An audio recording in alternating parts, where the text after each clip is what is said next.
ఎటువంటి సర్జరీ లేకుండా sciatica, spondylitis, frozen shoulder కి కేవలం 45 నిమిషాలలో నొప్పి లేని అత్యాధునిక చికిత్స ప్రాణ పెయిన్ క్లినిక్. పుష్పతో మలయాళ స్టార్ హీరో ఫహద్ ఫాజిల్ కి ఒరిగిందేమీ లేదా?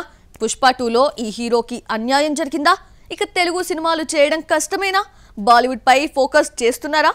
Watch the story. పార్టీ లేదా పుష్ప అన్న ఒక్క డైలాగ్ తో సినిమాపై ఇంపాక్ట్ క్రియేట్ చేశాడు ఫహద్ ఫాజిల్. పుష్ప 1లో ఫహద్ కి ఎక్కువ స్కోప్ లేకపోయినా సెకండ్ పార్ట్ లో అల్లు అర్జున్ కి భారీ కాంపిటీషన్ ఇవ్వబోతున్నాడు అని అనుకున్నారు అంతా.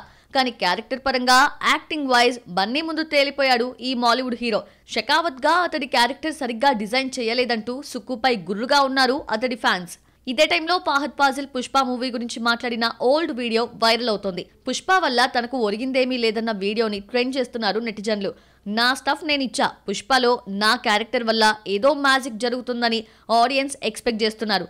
అలాంటివేమీ లేవు అంటూ చెప్పాడు ఫహద్. జస్ట్ సుకుమార్ మీద ప్రేమతో మాత్రమే ఈ సినిమా చేసినట్లు చెప్పాడు. చూస్తుంటే స్టోరీ నేరేట్ చేసినంత డెప్త్ గా తన క్యారెక్టర్ లేదని ఫ్రెండ్స్ దగ్గర చర్చించినట్లు మాలీవుడ్ వర్గాలంటున్నాయి. పుష్ప 2 ప్రమోషన్స్ కి రాకపోవడం చూస్తుంటే క్యారెక్టర్ విషయంలో రెగ్రెట్ ఫీల్ అయినట్లు కనిపిస్తోంది.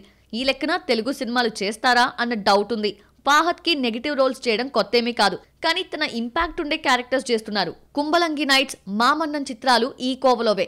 ఓవైపు హీరోగా చేస్తూనే సపోర్టింగ్ రోల్స్ లో చించేస్తున్నాడు. వెట్టయాన్లో ఎంటర్టైన్ చేశాడు. ప్రెజెంట్ తమిళ్, మలయాళంతో పాటు టాలీవుడ్ లో డోంట్ ట్రబుల్ ద ట్రబుల్ కి కమిట్ అయ్యాడు. బాలీవుడ్ లో కూడా ఓ సినిమా చేస్తున్నట్లు టాక్. ట్రిప్టీ డిమ్రీ హీరోయిన్ అన్న బజ్ నడుస్తోంది.